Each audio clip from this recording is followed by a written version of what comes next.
A dark secret lurks beneath Brazil's vibrant facade. Hidden crimes, unspeakable acts. 5 cases that shattered a nation's innocence. Disclaimer.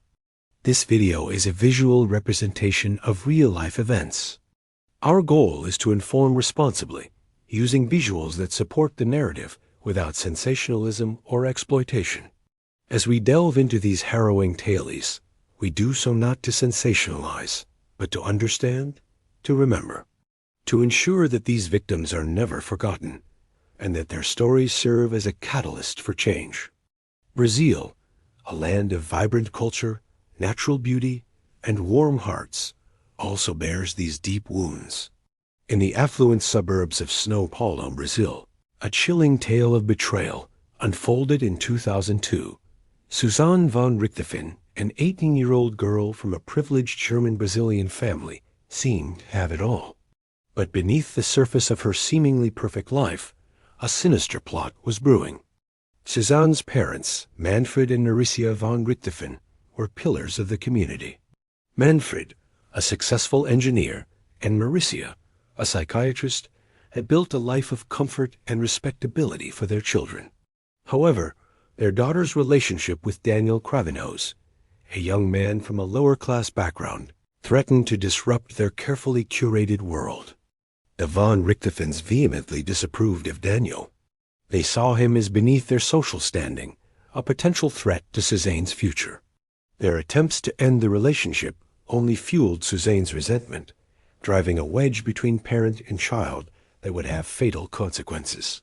On the night of October 31, 2002, as São Paulo prepared for Halloween celebrations, a far more sinister plan was set in motion. Suzanne, the dutiful daughter, turned off the alarm system of her family's luxurious home. In the quiet of the night, she opened the door, allowing Daniel Cravinhos and his brother Christian to enter. The brothers crept silently through the darkened house, iron bars clutched in their hands. They made their way to the master bedroom, where Manfred and Maricia lay sleeping, unaware of the danger that lurked in their own home. In a brutal and swift attack, the couple was beaten to death, their lives extinguished by the very bars that had once symbolized their security. In the aftermath, Suzanne and the Cravinhos brothers attempted to stage the scene as a robbery gone wrong. They ransacked the house, taking valuables and leaving a trail of chaos in their wake. But their efforts to mislead investigators would soon unravel.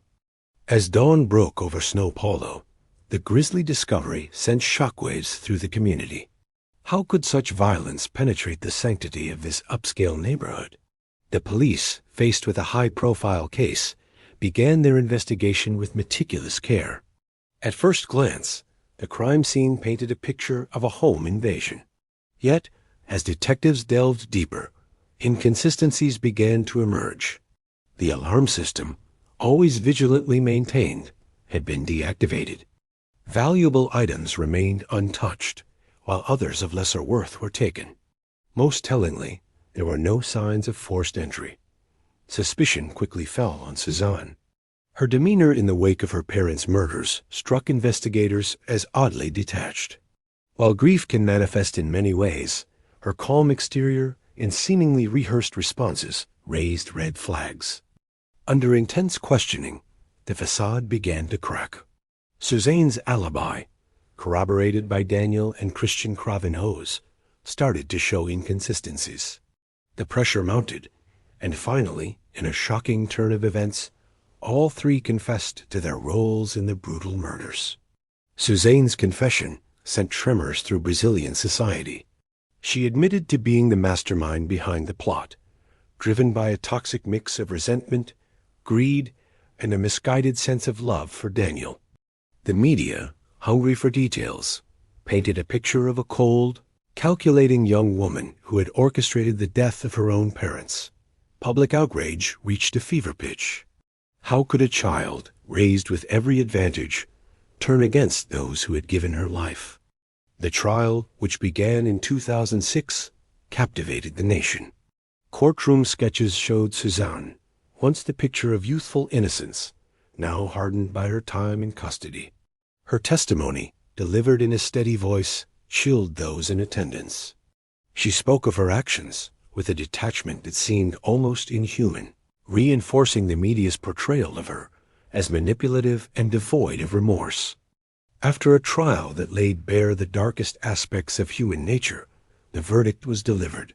Susanne von Richthofen was sentenced to 39 years in prison for her role in the murders of Manfred and Maricia.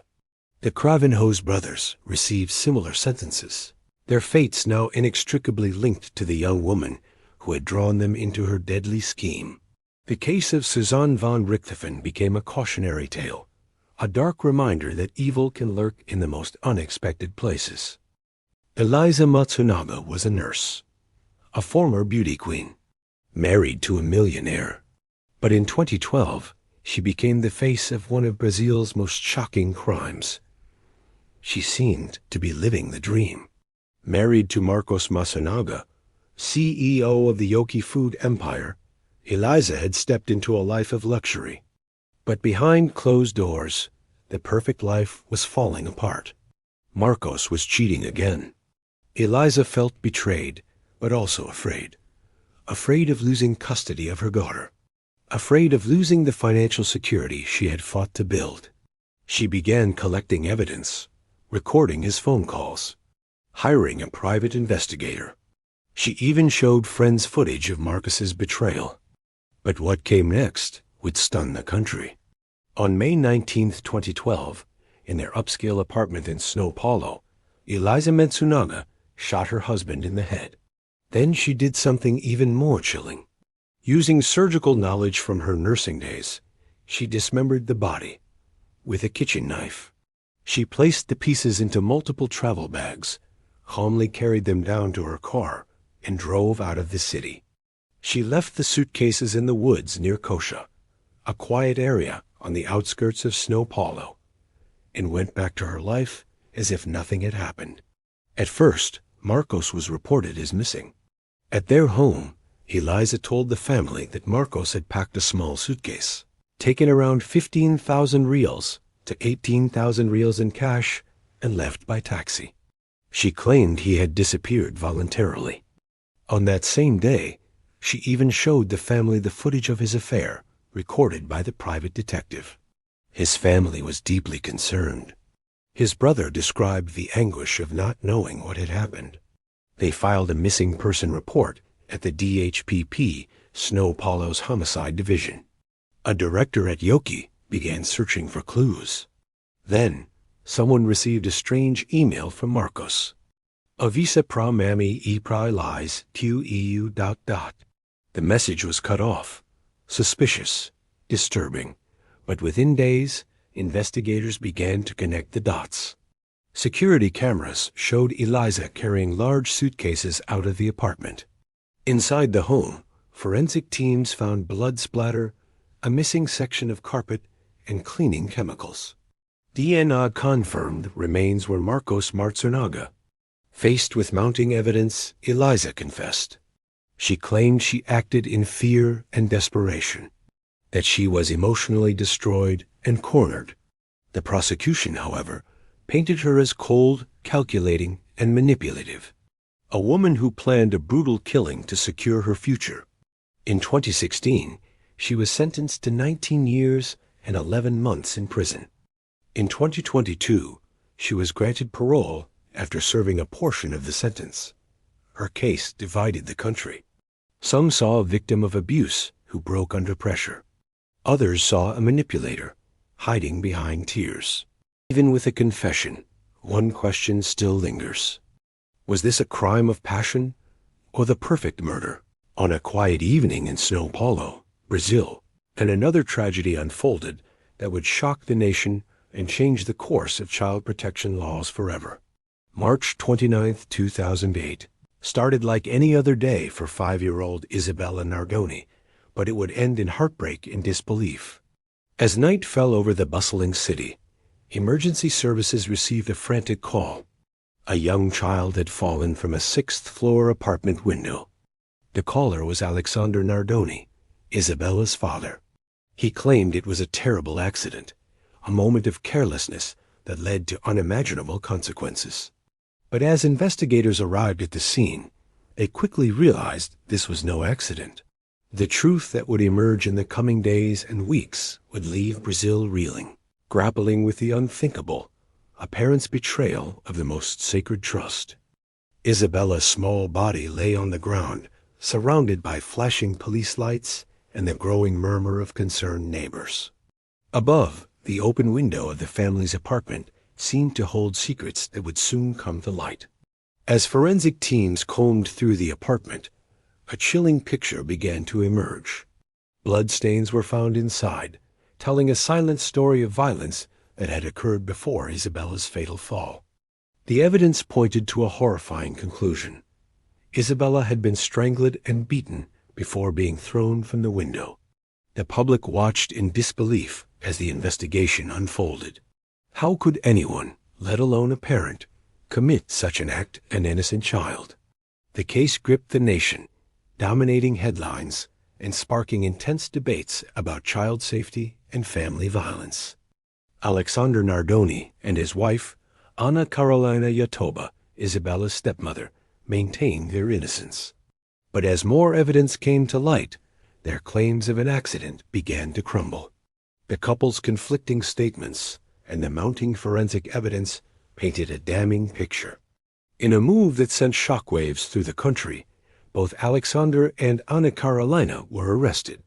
The image of Isabella's father in handcuffs, being led away by police, became seared into the public consciousness, a stark reminder of the betrayal of innocence. The trial that followed was unlike anything Brazil had seen before. For the first time, court proceedings were broadcast live, allowing the entire nation to follow every twist and turn of the case.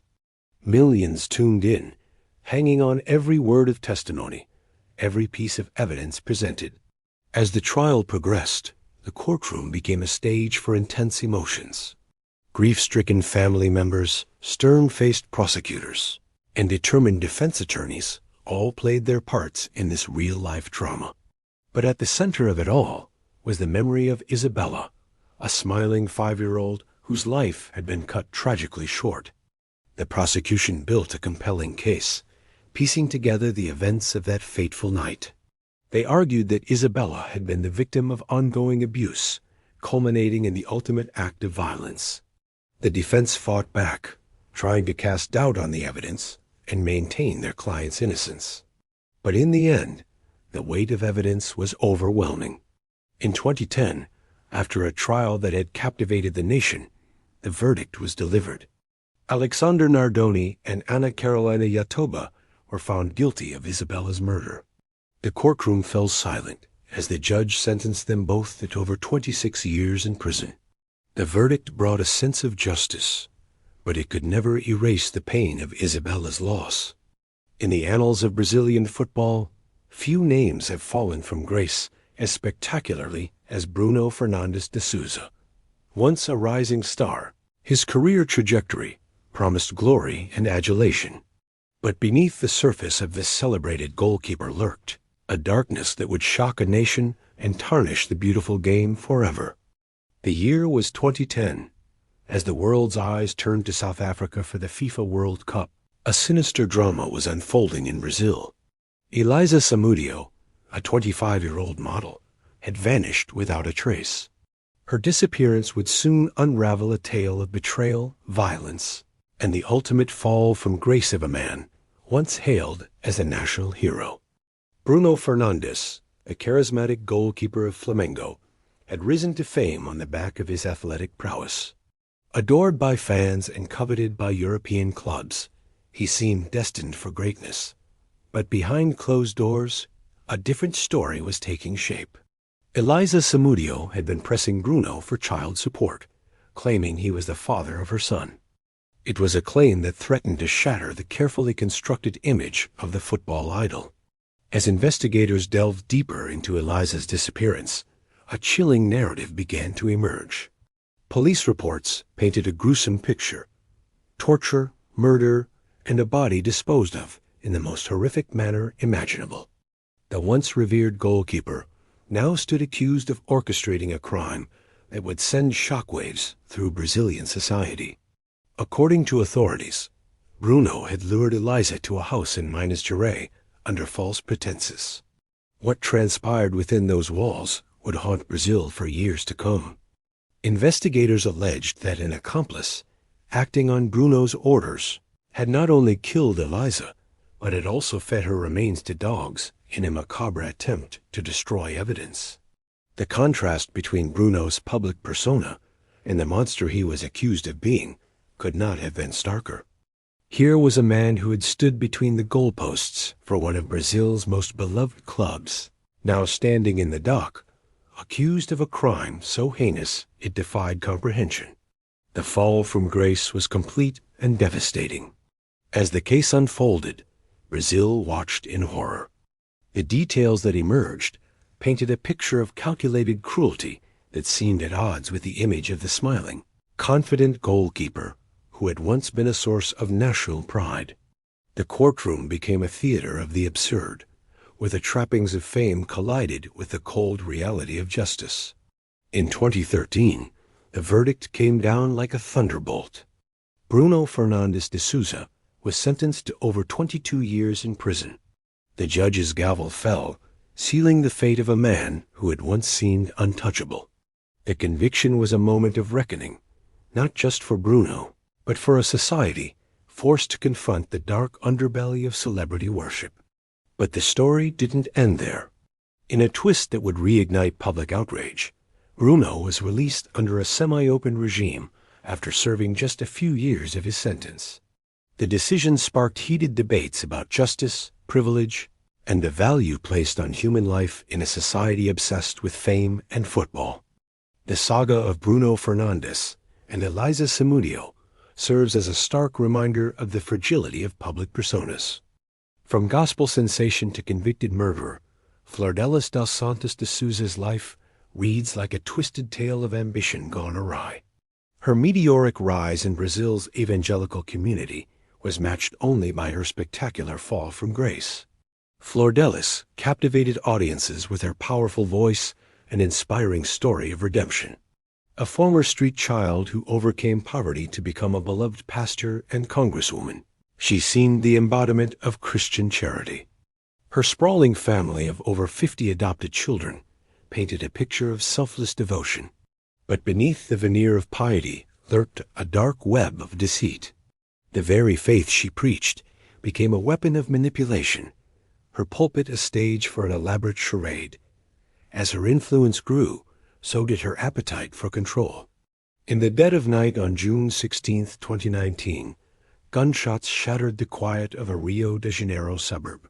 Flordelis' husband, Henderson do Carmo, lay dead in a pool of blood, his body riddled with over 30 bullet wounds. The brutality of the crime shocked the nation. Initially, Flordelis played the part of the grieving widow to perfection. She wept before cameras, pleading for justice and painting a picture of a botched robbery. But as investigators peeled back the layers of deception, a sinister plot emerged. WhatsApp messages revealed a chilling conspiracy. Flordelis, the woman who had built her reputation on love and compassion, had orchestrated her husband's execution. More disturbing still, she had enlisted her own children, the very souls she claimed to have saved, as accomplices in this unholy act. The irony was palpable. A woman who preached about divine justice had subverted every tenet of her faith. The pastor who spoke of heavenly rewards now faced earthly punishment. But even as evidence mounted, Flordelis clung to power. Protected by parliamentary immunity, she continued to walk free, a living testament to the corruption she claimed to abhor. For months, she maintained her innocence, wielding her public persona as a shield against mounting accusations. But justice, though delayed, would not be denied. In August 2022, the facade finally crumbled. Flordelis stood before a jury of her peers, her carefully crafted image in tatters. The verdict was damning, guilty on all counts. The sentence echoed through the courtroom, 50 years and 28 days. A half-century behind bars for the woman who once seemed destined for sainthood. It was a fall from grace of biblical proportions. As Flordelis was led away in handcuffs, the true scope of her deception became clear. This was not just the story of a murder, but of a life built on lies. Every sermon, every song, every act of charity now cast in a sinister light. The case of Flordelis dos Santos de Souza serves as a chilling reminder that evil often wears the mask of virtue. It's a tale of how power, when unchecked, can corrupt even those who claim to serve a higher purpose. These 5 cases left deep scars in Brazilian history. They shocked the public, changed laws, and sparked intense debates on justice, privilege, and brutality. This is just the beginning of our journey. This was the very first episode on the channel, and we have much more to uncover. In the next video, we'll explore another dark and disturbing story. But which one will it be? Let us know in the comments. Which case shocked you the most?